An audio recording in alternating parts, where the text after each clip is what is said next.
그러면 대선 기간이니까 그리고 대선이 얼마 안 남았으니까 원래 선생님은 대선 후보들 여러 만나셔가지고 인터뷰도 하시고 아시잖아요. 개인적으로도. 다 알죠. 다 아시잖아요. 그럼 종합적으로 뭐 사드 포함해가지고 종합적으로 이번 대선 후보들에 대해서 간략하게 평가를 좀 해주십시오. 그러면. 누구부터? 차례대로 해야 돼. 1, 2, 3, 4번대로 하죠. 뭐 그러면 1번 문재인 후보. 예. 문재인. 예. 아주 사람이 내가 뭐 수차례 만나고 대화도 많이 하고 그러지만 투명하고 깨끗한 사람이에요. 그리고 그러기 때문에 아주 든든하고 믿을 만한 사람이죠. 그러니까 문재인은 사심이 없어요. 사람이 아무리 그 사람이 부족한 데가 있다고 할지언정 그 부족한 것이 보인다고. 그게 숨겨져 있질 않아요.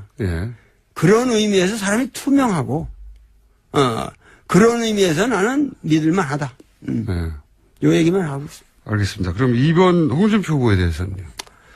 홍준표는 뭐 고대 나보다 한 8년 후배인데 고대 사람들이 좀 이게 우직하잖아요. 우직한데 예. 아마 우리 김어준 총수하고 같은 과일 거예요. 그 사람은.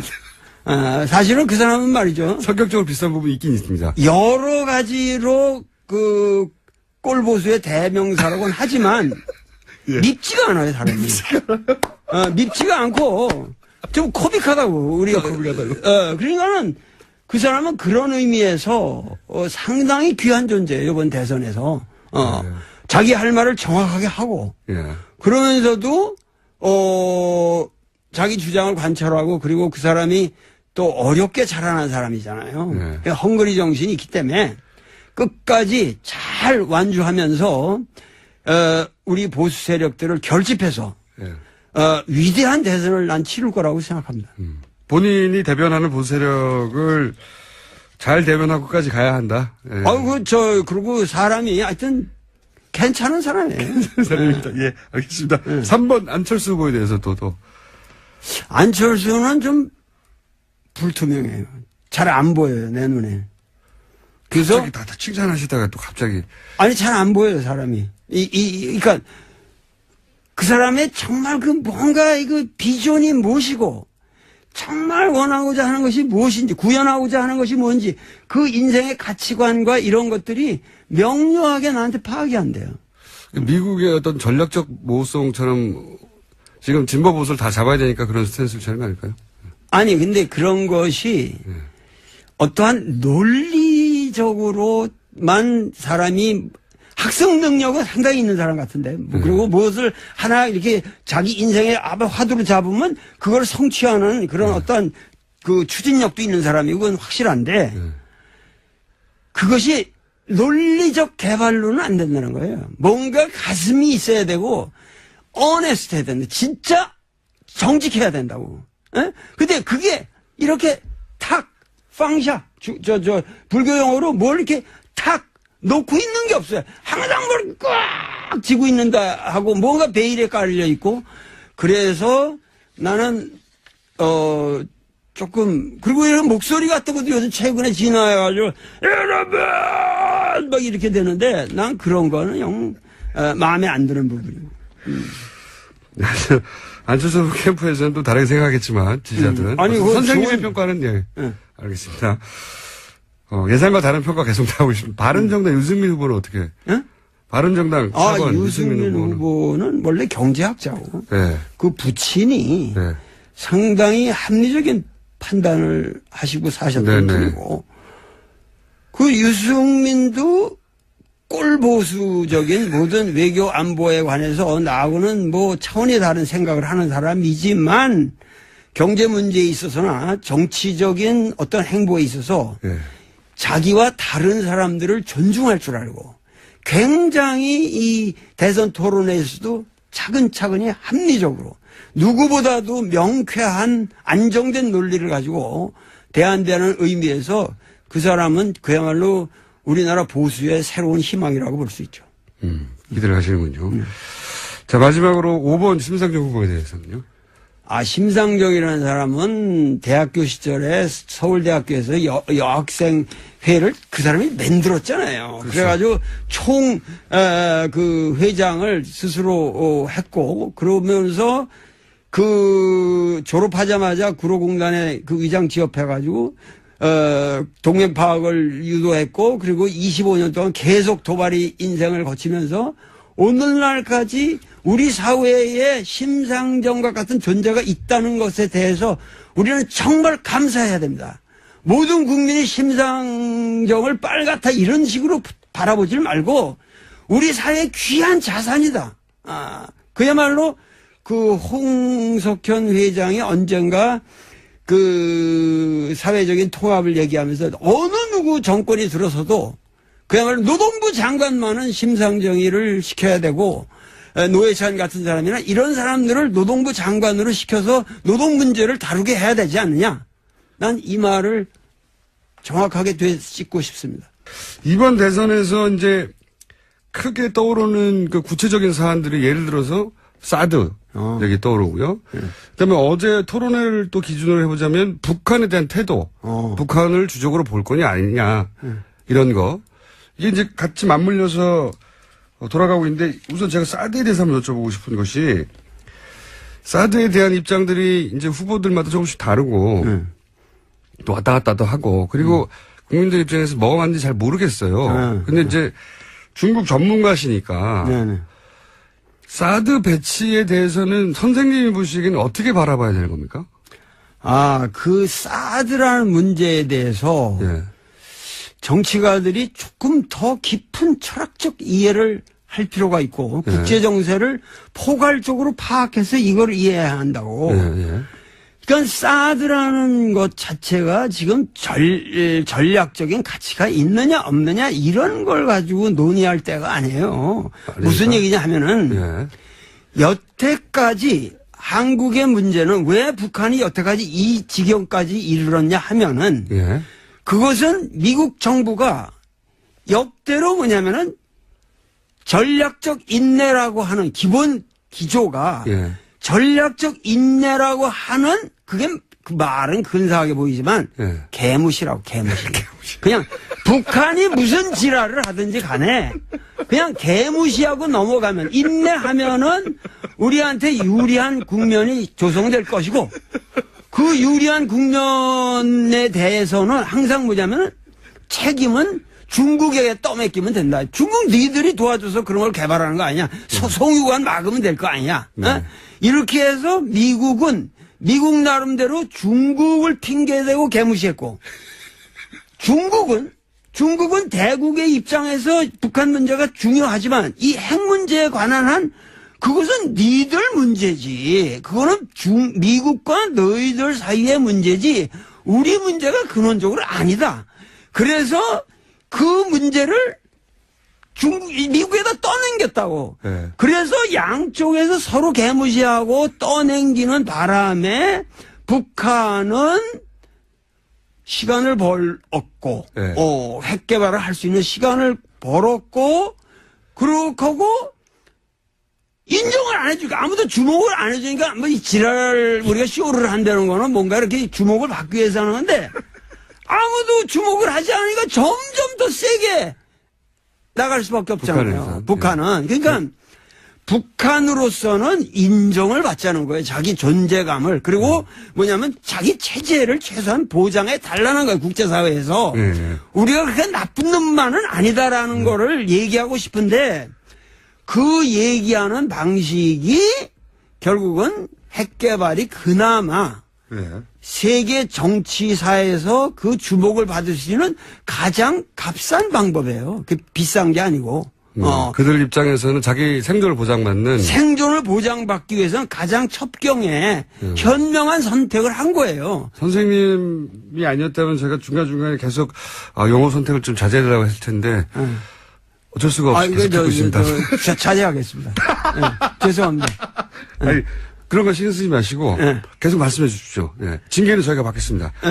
그러니까는 그러한 상황에서 사드 때문에 중국이 개무시가 안 되는 거예요. 갑자기. 아. 그리고 미국은 예. 사드를 중국이 저렇게 아주 극적으로 반발을 하는데 예. 여기서 후퇴라면 동아시아에서 뭐냐면 자기들의 세력이 근원적으로 약세로 몰리는 계기가 되기 때문에 중국이 계속 성장하고 있으니까. 그러기 때문에 예. 동아시아에서 전체 인터내셔널 폴리틱스의 이 아리나에서 미국이 아직도 최강자라는 것을 보여주기 위해서는 예. 사드를 고집할 수밖에 없어요. 중국이 아무리 반대해도. 반대해도. 여기는 내가 왕이다, 아직도. 내가 왕이니까 니들이 물러나라서 우리가 물러날 미국이냐, 감히 미국이. 그래서 한국만 갖다 대면서 막 지금 협박하는 거 아니에요. 그러니까 뭐 실제로 오지도 않았다고 그러는데. 속속 이해되고 싶다. 예. 그러니까는 그런 상황에서 사드는 아까 처음에 얘기했잖아요. 전략적 가치의 문제가 아니라 예. 세계 정치사에 굉장히 비싼 밸류가 돼버렸어요. 가치가 돼버렸다고 지금. 가치 덩어리예요. 예. 그러니까 이 사드 배치라는 거를 가지고 우리는 뭐냐면 진짜 정치를 할 수 있는 좋은 카드를 쥐게 된 거예요, 지금. 그러니까 이 무기가 기능이 어떤지 이런 건 중요한 게 아니다. 그게 아니지, 그게. 그러니까, 과거에는 개무시를 하는 그 판에서는, 예. 누구도, 우리가 지금 노름을 하고 있는데, 아무도 안 보는 노름이라면 그게 뭐 가치가 있겠어요? 근데 모든 사람들이 집중해서 지금 그 게임을 보고 있다. 이럴 때에는 다 패가 올라가는 죠, 갑이. 아하. 근데 그때의 사드가 가장 지금 우리로서는 유리한 이 카드가 어떻게 쓰냐에 모든 따라서. 정치인들에게 주어졌는데 예. 그리고 이거를 잘 활용하면 우리야말로 세계 평화를 이룩할 수 있는 위대한 민족이 될 수 있는데 아하. 왜 이걸 가지고 무슨 어쩌 전략적 가치니 무슨 주적이니 많이 이런 낮은 수준에. 기억 소리를 하고 있느냐. 그러니까는 예. 지금 우리가 얘기할 거는 이런 상황에서 우리는 트럼프라는 위대한 인간을 만났다 이거예요. 트럼프는 뭐냐면은 우리가 알아야 될 건 트럼프는 장사꾼입니다. 그렇죠. 예. 전쟁광이 아니에요. 예, 예. 어디까지나 미국의 이익을 중시합니다. 돈 되면 하는 거죠. 예. 돈 되면 할 뿐만 아니라 예. 철학적으로 말해도 예. 실사구시의 인간이에요. 실사구시. 사실은. 예. 여태까지 미국의 정치인들이 근사한 것 같지만 그들은 말이죠. 한국에 대한 전혀 전문적인 지식이 없어요. 예. 그런데 이 트럼프만이 유독 예. 한국 문제는 이건 세계사적으로 중요한 문제다. 내가 나의 가장 핵심적 문제로 테이크 오버 하겠다. 예. 그러고 여태까지와 다른 자세를 보인 거예요. 오바마에 대한 컴플렉스 때문이라고 하는데 그건 중요하지 않고. 어쨌든. 중요하지 않고 예. 한반도의 문제가 진정으로 세계사의 중심으로 이제는 부상했다는 거예요. 그러면 그걸 이제 사드를 어떻게 처리하냐에 따라서. 그렇죠. 그러니까 누가 어떻게 사드야말로 우리가 네. 중국을 견제할 수 있는 좋은 카드잖아요. 네. 근데 중국으로 하여금 우리가 사드를 이거를 하여튼 지연시킬 때 배치 문제를 우리가 지연시킬 때니까 네. 그동안에 너희들은 북한을 압박해서 네. 평화로운 방향으로 예를 들면 최종적으로는 북미 수교를 할 수 있도록 네. 중국 보고 너희들이 도와줘라. 그러고 우리는 트럼프한테 이 상황을 이니셔티브를 우리가 주도해 가면서 네. 트럼프한테 조근조근 작은 이야기해 주는 거예요. 그 사람은 들어요, 얘기를 하면. 이 사람은 무식하기 때문에 잘 듣는다고. 그래가지고 마음이 빈 사람이거든. 그러니까 가서 실제로 우리나라 여태까지 외교의 문제가 트럼프가 무식하다는 걸 전제로 해서 진실하게 접근을 해야 되는데 가서 우리 여태까지 외교가 미국에 가서도 전쟁 광처럼 북한 나쁜 놈들이다. 같은 민족끼리 이게 할 말입니까? 그러니까 북한을 당신들이 잘 대해주고 예. 이 문제를 평화롭게 해결하는 방향으로 나가게 되면 네.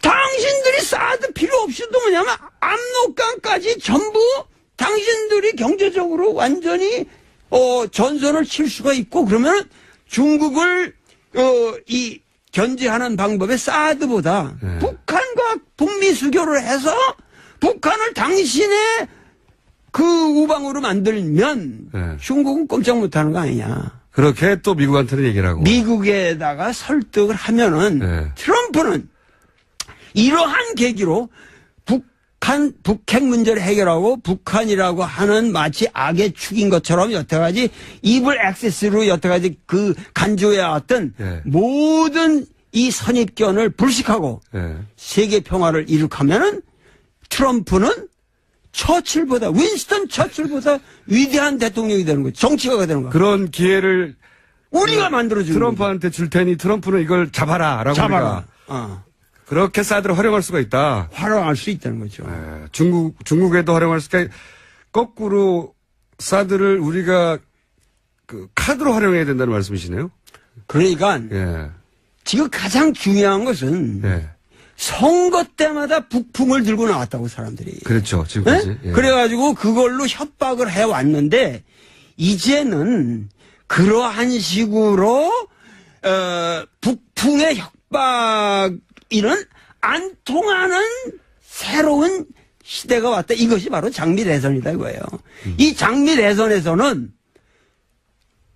그야말로 북풍이라고 하는 문제를 오히려 나의 문제로 받아들이고 예. 그 직접 거기로 직격적으로 정면으로 돌파해가는 사람만이 승리를 할 수 있다. 이 말은 뭐냐면은 과거의 북풍은 조작이고 협박이고 엉터리 실체가 없는 거거든. 예. 근데 지금 북풍은 실체가 있는 거예요. 진짜 북풍이에요. 예. 그러니까 이 북풍은 과거의 보수 세력들이 전부 그냥 국민 협박용으로 썼던 그런 북풍이 아니에요. 예. 지금은 냉혹한 판단을 가지고 이것을 차근차근 우리가 해결해야 나가는 민족적 과제 상황이고 이것은 보수 진보를 가리지 않고 여기에 대해서는 이제 북한 문제는 전적으로 우리 전 국민이 이제 그거에 돌진해서 남북 문제를 해결하지 않으면은 정치적인 모든 문제가 의미가 없다고 하는 것을 각인시키는 새로운 대선입니다. 알겠습니다. 선생님. 잘 이해했고요. 밉지가 않고 좀 코믹하다고 우리가 그러니까는 그 사람은 그런 의미에서 상당히 귀한 존재예요. 이번 대선에서 네. 자기 할 말을 정확하게 하고 예. 그러면서도 자기 주장을 관철하고 그리고 그 사람이 또 어렵게 자라난 사람이잖아요. 네. 헝그리 정신이 있기 때문에 끝까지 잘 완주하면서 우리 보수 세력들을 결집해서 예. 위대한 대선을 난 치를 거라고 생각합니다. 본인이 대변하는 보수 세력을 잘 대변하고까지 가야 한다. 예. 그리고 사람이 하여튼 괜찮은 사람이에요. 사람입니다. 예, 알겠습니다. 3번 안철수 후보에 대해서 또. 안철수는 좀 불투명해요. 잘 안 보여요, 내 눈에. 그래서 갑자기 다 칭찬하시다가 또 갑자기. 아니, 잘 안 보여요, 사람이. 그러니까 그 사람의 정말 그 뭔가 그 비전이 무엇이고 정말 원하고자 하는 것이 무엇인지 구현하고자 하는 것이 뭔지 그 인생의 가치관과 이런 것들이 명료하게 나한테 파악이 안 돼요. 미국의 어떤 전략적 모성처럼 지금 진보 보수를 다 잡아야 되니까 그런 스탠스를 취하는 거 아닐까요? 아니, 근데 그런 것이 어떠한 논리적으로만 사람이 학습 능력은 상당히 있는 사람 같은데. 그리고 무엇을 하나 이렇게 자기 인생의 앞에 화두로 잡으면 그걸 성취하는 그런 어떤 그 추진력도 있는 사람이고 그건 확실한데 그것이 그러면 대선 기간이니까 그리고 대선이 얼마 안 남았으니까 원래 선생님은 대선 후보들 여러 만나셔가지고 인터뷰도 하시고 아시잖아요. 개인적으로도. 다 알죠. 다 아시잖아요. 그럼 종합적으로 뭐 사드 포함해가지고 종합적으로 이번 대선 후보들에 대해서 간략하게 평가를 좀 해주십시오. 그러면 누구부터? 차례대로 해야 돼. 1, 2, 3, 4번대로 하죠. 뭐 그럼 1번 문재인 후보. 예. 문재인. 예. 아주 사람이 내가 뭐 수차례 만나고 대화도 많이 하고 그러지만 투명하고 깨끗한 사람이에요. 예. 그리고 그러기 때문에 아주 든든하고 믿을 만한 사람이죠. 그러니까 문재인은 사심이 없어요. 사람이 아무리 그 사람이 부족한 데가 있다고 할지언정 그 부족한 것이 보인다고. 그게 숨겨져 있질 않아요. 예. 그런 의미에서 사람이 투명하고, 그런 의미에서 나는 믿을만 하다. 요 얘기만 하고 있어요. 알겠습니다. 그럼 2번 홍준표 후보에 대해서는요? 홍준표는 뭐, 고대, 나보다 한 8년 후배인데, 고대 사람들이 좀 이게 우직하잖아요. 우직한데, 예. 아마 우리, 김어준 총수하고 같은 과일 거예요, 그 사람은. 사실은 그 사람은 말이죠. 성격적으로 비슷한 부분이 있긴 있습니다. 여러 가지로 꼴보수의 대명사라고는 하지만, 예. 밉지가 않아요, 다르면. 사드 배치에 대해서는 선생님이 보시기에는 어떻게 바라봐야 되는 겁니까? 사드라는 문제에 대해서 예. 정치가들이 조금 더 깊은 철학적 이해를 할 필요가 있고 국제 정세를 포괄적으로 파악해서 이걸 이해해야 한다고. 그러니까 사드라는 것 자체가 지금 전략적인 가치가 있느냐 없느냐 이런 걸 가지고 논의할 때가 아니에요. 무슨 얘기냐 하면은 여태까지 한국의 문제는 왜 북한이 여태까지 이 지경까지 이르렀냐 하면은 그것은 미국 정부가 역대로 뭐냐면은 전략적 인내라고 하는 기본 기조가 전략적 인내라고 하는 그게 그 말은 근사하게 보이지만 개무시라고 개무시. 그냥 북한이 무슨 지랄을 하든지 간에 그냥 개무시하고 넘어가면 인내하면은 우리한테 유리한 국면이 조성될 것이고 그 유리한 국면에 대해서는 항상 뭐냐면 책임은 중국에게 떠맡기면 된다. 중국 니들이 도와줘서 그런 걸 개발하는 거 아니냐. 송유관 막으면 될 거 아니냐. 이렇게 해서 미국은 미국 나름대로 중국을 핑계대고 개무시했고 중국은 대국의 입장에서 북한 문제가 중요하지만 이 핵 문제에 관한 한 그것은 니들 문제지. 그거는 미국과 너희들 사이의 문제지.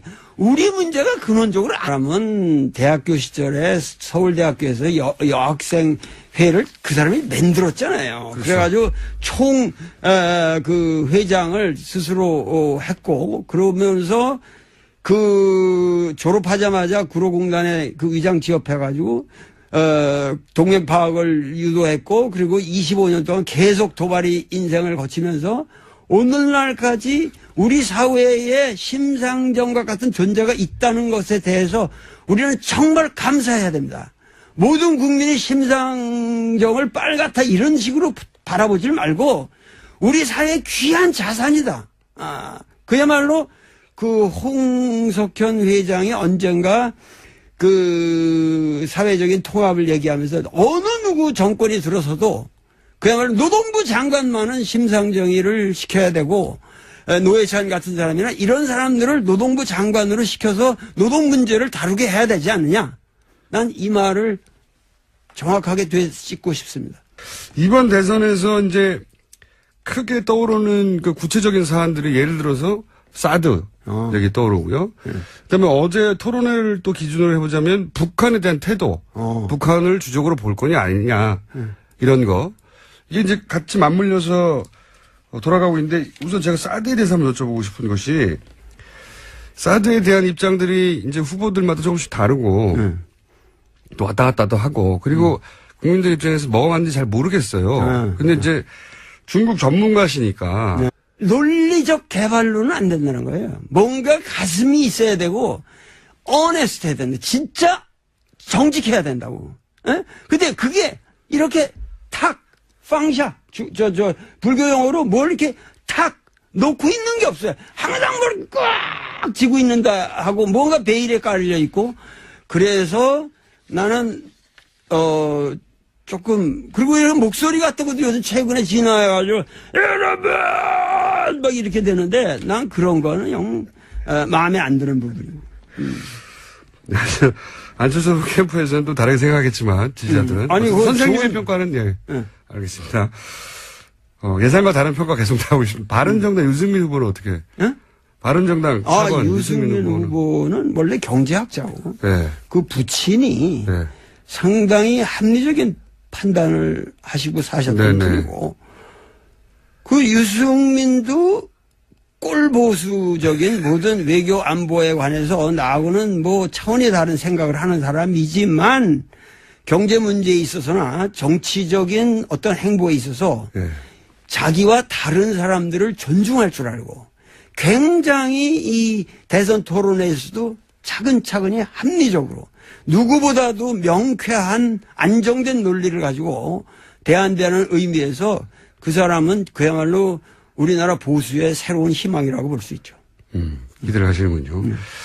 자, 마지막으로 5번 심상정 후보에 대해서는요. 심상정이라는 사람, 니들 문제지. 그거는 미국과 너희들 사이의 문제지. 우리 문제가 근원적으로 아니다. 그래서 그 문제를 미국에다 떠넘겼다고. 네. 그래서 양쪽에서 서로 개무시하고 떠넘기는 바람에 북한은 시간을 벌었고, 네. 핵 개발을 할 수 있는 시간을 벌었고, 그러고 인정을 안 해주니까 아무도 주목을 안 해주니까 뭐 이 지랄 우리가 쇼를 한다는 거는 뭔가 이렇게 주목을 받기 위해서 하는 건데 아무도 주목을 하지 않으니까 점점 더 세게 나갈 수밖에 없잖아요. 북한은. 그러니까 북한으로서는 인정을 받자는 거예요. 자기 존재감을. 그리고 뭐냐면 자기 체제를 최소한 보장해 달라는 거예요. 국제사회에서. 우리가 그렇게 나쁜 놈만은 아니다라는 거를 얘기하고 싶은데 그 얘기하는 방식이 결국은 핵 개발이 그나마 세계 정치사에서 그 주목을 받을 수 있는 가장 값싼 방법이에요. 그 비싼 게 아니고. 그들 입장에서는 자기 생존을 보장받는. 생존을 보장받기 위해서는 가장 첩경에 현명한 선택을 한 거예요. 선생님이 아니었다면 제가 중간중간에 계속 용어 선택을 좀 자제해달라고 했을 텐데 어쩔 수가 없이 계속 듣고 있습니다. 자제하겠습니다. 네, 죄송합니다. 아니, 그런 거 신경 쓰지 마시고 계속 말씀해 주십시오. 징계는 저희가 받겠습니다. 그러니까는 그러한 상황에서 사드 때문에 중국이 개무시가 안 되는 거예요. 갑자기.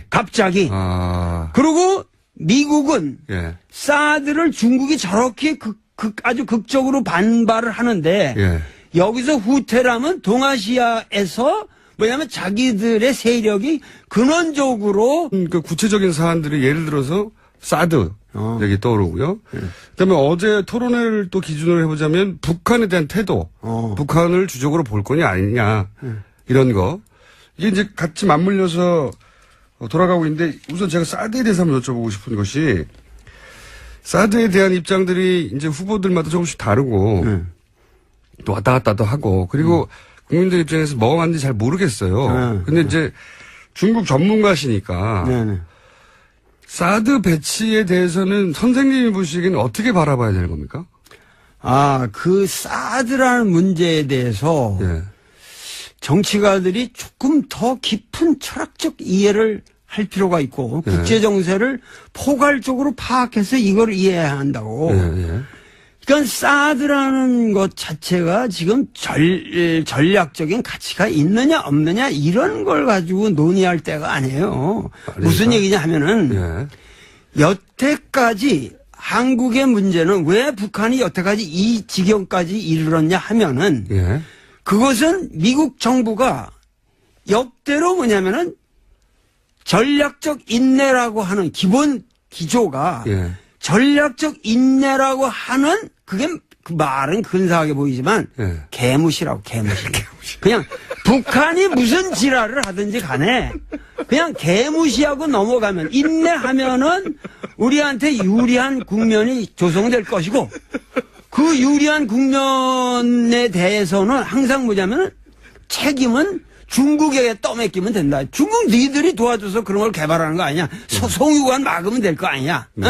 이렇게 해서 미국은 미국 나름대로 중국을 핑계대고 개무시했고 중국은 대국의 입장에서 북한 문제가 중요하지만 이 핵 문제에 관한 한 그것은 그러면 대선 기간이니까 그리고 대선이 얼마 안 남았으니까 원래 선생님은 대선 후보들 여러 만나셔가지고 인터뷰도 하시고 아시잖아요. 개인적으로도 다 알죠. 다 아시잖아요. 그럼 종합적으로, 뭐, 사드 포함해가지고 종합적으로 이번 대선 후보들에 대해서 간략하게 평가를 좀 해주십시오, 그러면. 누구부터? 차례대로 해야 돼. 1, 2, 3, 4번대로 하죠, 뭐, 그럼. 1번, 문재인 후보, 예. 문재인? 예. 아주 사람이 내가 뭐 수차례 만나고 대화도 많이 하고 그러지만 투명하고 깨끗한 사람이에요. 예. 그리고 그러기 때문에 아주 든든하고 믿을 만한 사람이죠. 그러니까 문재인은 사심이 없어요. 사람이 아무리 그 사람이 부족한 데가 있다고 할지언정 예. 그 부족한 것이 보인다고. 예. 그게 숨겨져 있질 않아요. 예. 그런 의미에서 사람이 투명하고, 그런 의미에서 나는 믿을만 하다. 예. 요 얘기만 하고 있습니다. 알겠습니다. 그럼 2번 홍준표 후보에 대해서는요? 홍준표는 뭐, 고대, 나보다 한 8년 후배인데, 고대 사람들이 좀 이게 우직하잖아요. 좀 우직한데, 예. 아마 우리, 김어준 총수하고 같은 과일 거예요. 그 사람은. 사실은 그 사람은 말이죠. 성격적으로 비슷한 부분이 있긴 있습니다. 여러 가지로 꼴보수의 대명사라고는 하지만 예. 밉지가 않아요, 사람이. 밉지가 않고 좀 코믹하다고 우리가. 코믹하다고. 그러니까는 그 사람은 그런 의미에서 상당히 귀한 존재예요, 이번 대선에서. 자기 할 말을 정확하게 하고. 예. 그러면서도 자기 주장을 관철하고 그리고 그 사람이 또 어렵게 자라난 사람이잖아요. 네. 헝그리 정신이. 후보는 어떻게? 예? 바른정당 차관 유승민 후보는 원래 경제학자고 네. 그 부친이 네. 상당히 합리적인 판단을 하시고 사셨던 네네. 분이고 그 유승민도 꼴보수적인 모든 외교 안보에 관해서 나하고는 뭐 차원이 다른 생각을 하는 사람이지만 경제 문제에 있어서나 정치적인 어떤 행보에 있어서 네. 자기와 다른 사람들을 존중할 줄 알고 굉장히 이 대선 토론회에서도 차근차근히 합리적으로 누구보다도 명쾌한 안정된 논리를 가지고 대한다는 의미에서 그 사람은 그야말로 우리나라 보수의 새로운 희망이라고 볼 수 있죠. 기대를 하시는군요. 자, 마지막으로 5번 심상정 후보에 대해서는요? 심상정이라는 사람은 대학교 시절에 서울대학교에서 여학생회를 그 사람이 만들었잖아요. 그렇죠. 그래가지고 그 회장을 스스로 했고, 그러면서 졸업하자마자 구로공단에 그 의장 취업해가지고, 동맹 파악을 유도했고, 그리고 25년 동안 계속 도발이 인생을 거치면서 오늘날까지 우리 사회에 심상정과 같은 존재가 있다는 것에 대해서 우리는 정말 감사해야 됩니다. 모든 국민이 심상정을 빨갛다 이런 식으로 바라보질 말고 우리 사회의 귀한 자산이다. 그야말로 홍석현 회장이 언젠가 사회적인 통합을 얘기하면서 어느 누구 정권이 들어서도 그야말로 노동부 장관만은 심상정이를 시켜야 되고 노회찬 같은 사람이나 이런 사람들을 노동부 장관으로 시켜서 노동 문제를 다루게 해야 되지 않느냐. 난 이 말을 정확하게 되짚고 싶습니다. 이번 대선에서 이제 크게 떠오르는 있기 때문에 끝까지 잘 완주하면서 우리 보수 세력들을 결집해서 위대한 대선을 난 치를 거라고 생각합니다. 본인이 대변하는 보수 세력을 잘 대변하고까지 가야 한다. 예. 그리고 사람이 하여튼 괜찮은 사람이에요. 사람입니다. 예, 알겠습니다. 3번 안철수 후보에 대해서 또. 안철수는 좀 불투명해요. 잘 안 보여요, 내 눈에. 그래서. 갑자기 다 칭찬하시다가 또 갑자기. 잘 안 보여요, 사람이. 그러니까 그 사람의 정말 뭔가 비전이 무엇이고 정말 원하고자 하는 것이 무엇인지, 구현하고자 하는 것이 뭔지, 그 인생의 가치관과 이런 것들이 명료하게 나한테 파악이 안 돼요. 미국의 어떤 전략적 모성처럼 지금 진보 보수를 다 잡아야 되니까 그런 스탠스를 취하는 거 아닐까요? 아니, 근데 그런 것이 어떠한 논리적으로만 사람이 학습 능력은 상당히 있는 사람 같은데. 그리고 무엇을 하나 이렇게 자기 인생의 화두로 잡으면 그걸 성취하는 그런 어떤 그 추진력도 있는 사람이고 그건 확실한데 그것이 논리적 개발로는 안 된다는 거예요. 뭔가 가슴이 있어야 되고 어네스트 해야 된다. 진짜 정직해야 된다고. 예? 근데 그게 이렇게 탁 팡샤 불교 용어로 뭘 이렇게 탁 놓고 있는 게 없어요. 항상 뭘 꽉 쥐고 있는다 하고 뭔가 베일에 깔려 있고 그래서 나는 조금 그리고 이런 목소리 같은 것도 요즘 최근에 진화해가지고 여러분 막 이렇게 되는데 난 그런 거는 영 마음에 안 드는 부분이고. 안철수 캠프에서는 또 다르게 생각하겠지만 지지자들은 아니, 선생님의 평가는 예 알겠습니다. 예상과 다른 평가 계속 나오고 있습니다. 바른정당 유승민